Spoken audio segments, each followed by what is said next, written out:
এতিয়া এতিয়া কেনে লাগিছে লক্ষ্মী জগতৰ মাতা হৈ তুমি যি ঘৃণনীয় কাৰ্যত লিপ্ত হলা তাৰ তাৰ প্ৰতিফল তুমি আজি ভোগ কৰিব লাগিব লক্ষ্মী তুমি যি মহাদৈত্য স্বজন কৰিলা সেই হাতৰ পৰা তুমি পৰিত্ৰাণ পাবৰ বাবে সাগৰৰ বুকুত তুমি তিনি কল্প ধৰি ডুব মাৰি থাকিব লাগিব লক্ষ্মী ডুব মাৰি থাকিব লাগিব ৰক্ষা কৰক প্ৰভু দৈত্যই মোৰ পাছে পাছে খেলিব লাগিছে মোক ৰক্ষা কৰক প্ৰভু মোক ৰক্ষা কৰক মোক স্পৰ্শ নকৰিবা লক্ষ্মী তুমি মোক স্পৰ্শ নকৰিবা তুমি তুমি তোমাৰ পাপৰ প্ৰায়শ্চিত্ত কৰিব লাগিব লক্ষ্মী তুমি তোমাৰ পাপৰ প্ৰায়শ্চিত্ত কৰিব লাগিব মোক ক্ষমা কৰক প্ৰভু মোক ক্ষমা কৰক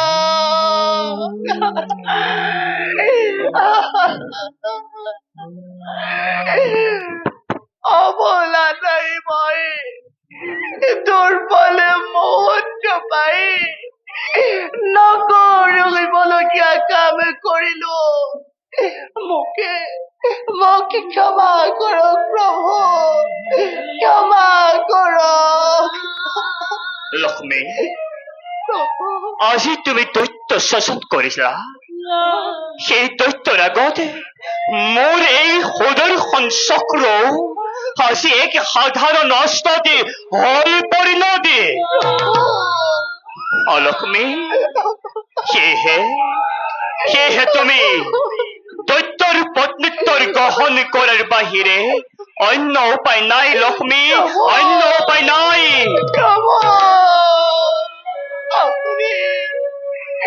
আপুনি কি কৈছে প্ৰভু মোকে পৰিত্যাগ নকৰিব প্ৰভু মোকে পৰিত্যাগ নকৰিব লক্ষ্মী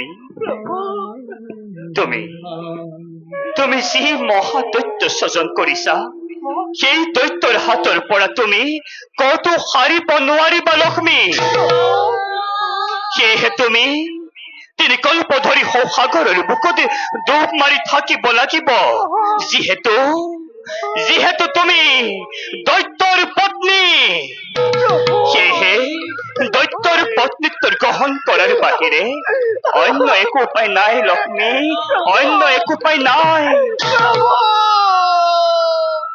আপুনি কি বিধান দিছে প্ৰভু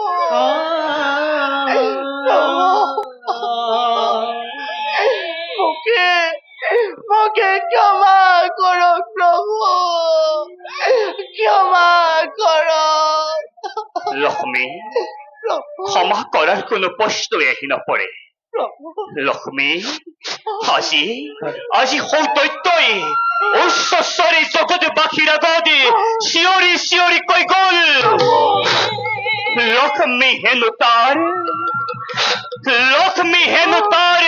একমাত্ৰ পত্নী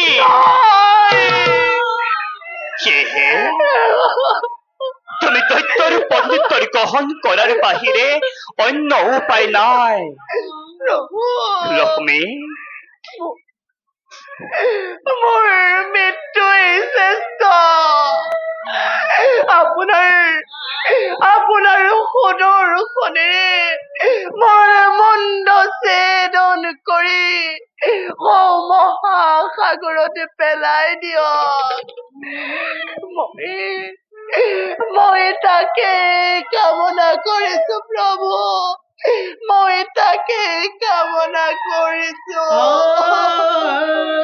তুমি চৰিত্ৰহীনা লক্ষ্মী তুমি চৰিত্ৰহীনা তুমি দম্ভীকি তুমি আজি এই বৈকুণ্ঠৰ জগতৰ মাতা নোহোৱা লক্ষ্মী তুমি কোনোবা দানৱী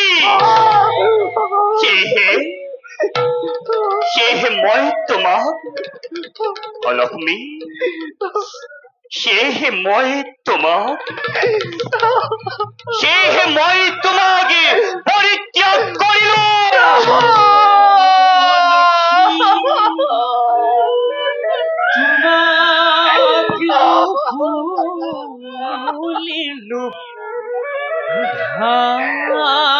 লক্ষ্মী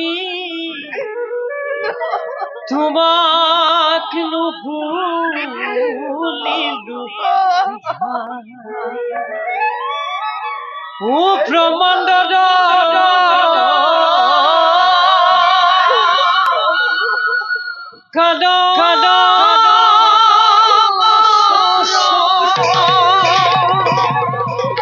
নুগুছিলা তুমি নুগুছিলা সংসাৰ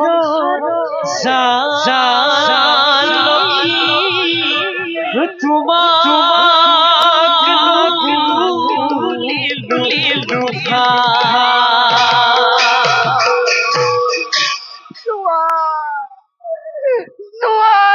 জগতবাসী যে লক্ষ্মী নাৰায়ণৰ সহিতে এই বৈকুণ্ঠপুৰী শুৱনি কৰি ৰাখিছিল, সেই লক্ষ্মী আজি সামান্য ফুলৰ বাবে কক্ষচ্যুত ধূমকেতুৰ দৰে মৰ্ত্যলৈ খহি পৰিলে।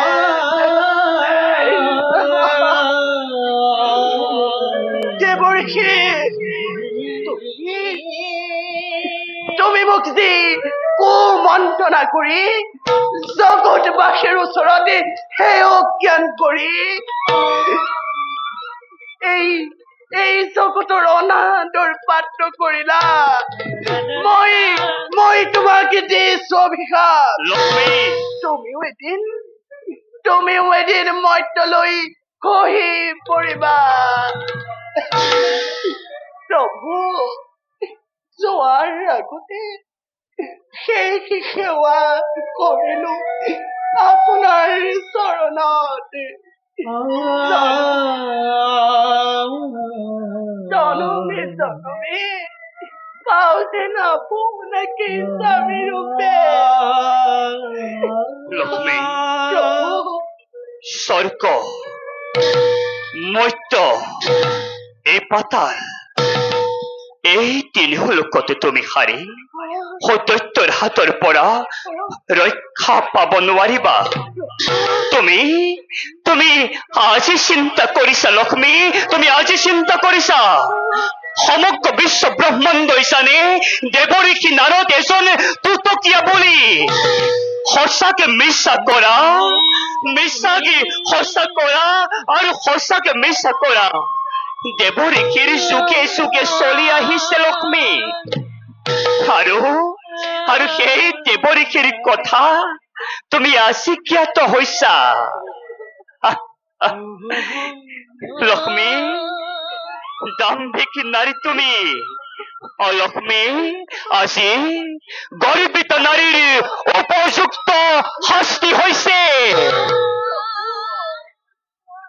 লক্ষ্মী, যথা ধৰ্ম তথা জয়, যথা ধৰ্ম তথা জয়। যোৱা লক্ষ্মী, যোৱাৰ আগতে এষাৰ কথা কৈ যাওঁ। হৰদৈত্য আমাৰ নহয়। তাকে আকৃতি পানীৰ হাতত দেখি মৃত্যু হব।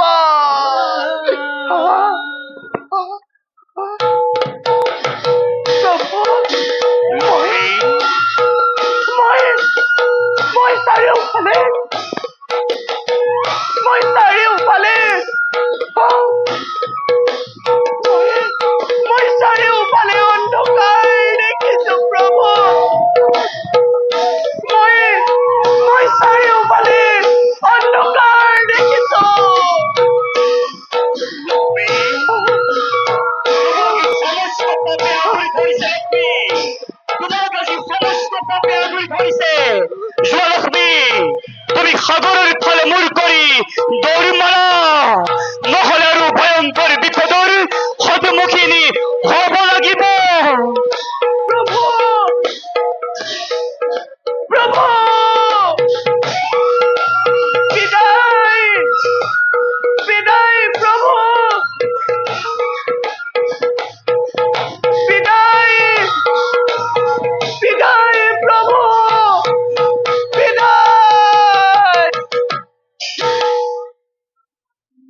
লক্ষ্মী হাসি হাসি তোমাক অকালতে হেৰুৱাব লগা হোৱাত মই যে কি মৰ্মান্তিক বেজাৰ পাইছো লক্ষ্মী মই যে কি মৰ্মান্তিক বেজাৰ পাইছো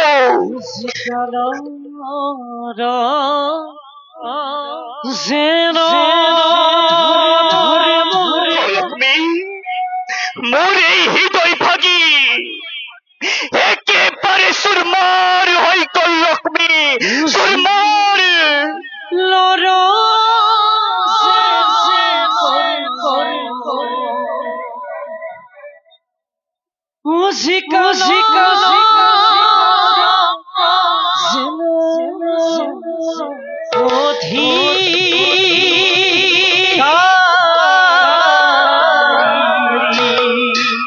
যোৱা লক্ষ্মী এয়া হ'ল এক কৰ্মৰ ফল যেতিয়া এটি যুগৰ অৱসান ঘটিব ধৰে তেতিয়া এনে ধৰণৰ নানা নানা উপায় অমংগলে দেখা দিবই লক্ষ্মী যোৱা লক্ষ্মী সময়ত মই তোমাক